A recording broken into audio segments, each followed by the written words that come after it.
So you can see the hinges, they're exposed. We're going to change that with overlay hinges that are going to be soft close, and you're not going to be able to see them. So basically, when you install the overlay hinge, there's one size that's very important. They basically all send the cup size of the overlays are pretty much all standard. I think it's 1 3/8. All right. So the way I'm gonna do this is you can see that there's already holes here from the previous hinge. I measured this and it's about I would say 2 inches and 5/8. That's the hole that was already there, which is this one. And then the one I'm making is about 2 inches and 3/4. That's going to be the middle hole right there, the pilot hole, for the cup, where the cup is going to sit. And then we have our other pilot holes right there for the screws. And basically what I did is I used this thing right here, lined it up, and you can see right there, lines up perfect with the pencil marks that I have. Usually they recommend that you move it up about 3 inches. But 2 and 3/4 is not bad. That's what it was here with the old hinges, and it was working, so that's what I'm going to do.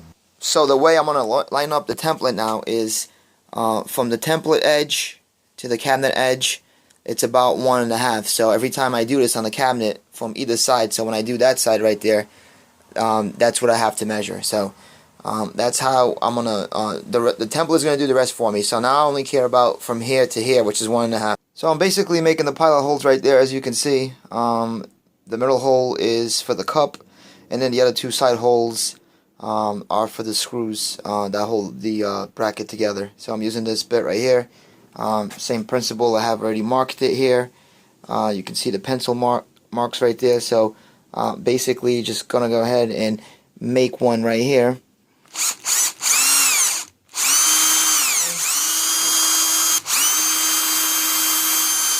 Obviously you don't want to go too deep, and there it is. And if that worked out, when I put the template on here, it should be lined up correctly, and we could see that it is.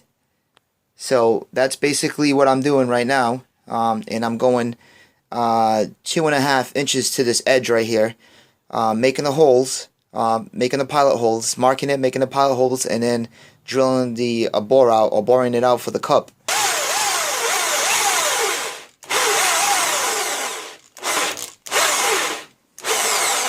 I think we're good here. So I'm going to go ahead and take the cup.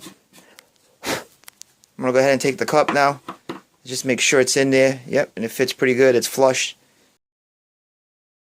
Alright, here's another situation that I've encountered that you have to fix on the fly.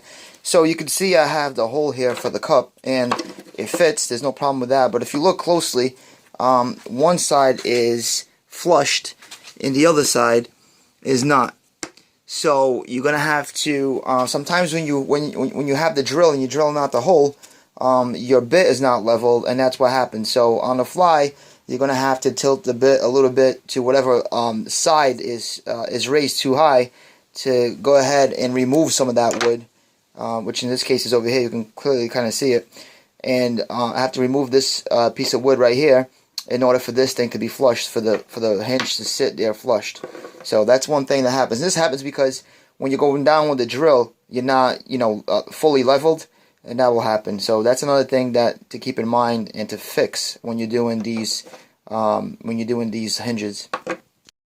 All right. So after every hole, I am putting this in here just to make sure that I am putting the hinge in there just to make sure that it lines up and it's securely in there. But what I'm also doing is when I put the bit in here to drill this hole, the bit is pretty much flushed with the wood. So you don't want to go too deep, because if you go too deep, what's going to happen is it's going to come out of the other side. You don't have too much play on here, so you got to make sure that you do this the correct way. And I just want to show you guys that not everything is going to be perfect. If you look at this one right here, it's a lot closer to the edge than something like this. That's a perfect hole right there.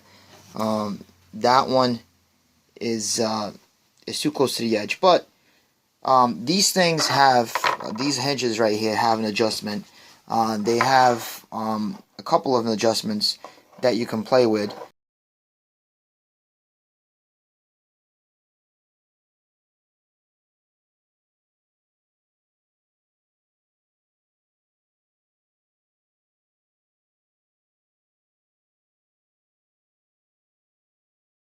I couldn't have done this without this Liberty hardware template. It's basically a plastic template, and it has the 3 holes that you need: the middle bore hole and the 2 side holes to hold the hinge in place.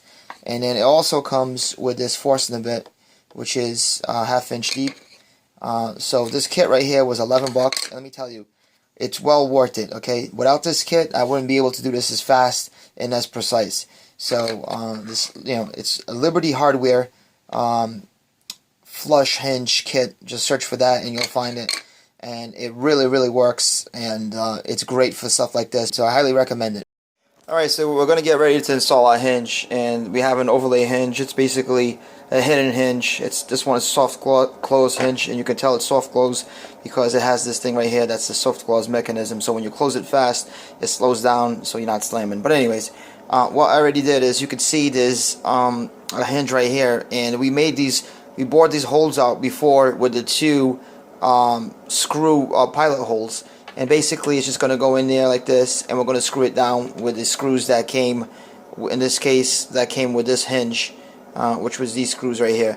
And that's basically all it is. And we do the same thing over on this side, and then we do the adjustments once the cabinets are installed with these screws right here. This screw, that screw, and then this adjusts the soft close mechanism. Alright, so here's the installed hinge. This is what it looks like after you screw it in. With these 2 provided screws, and then there's one right here that goes into the frame of the cabinet. It's open, close it, and here it is, goes to its place. It's open, close it, boom.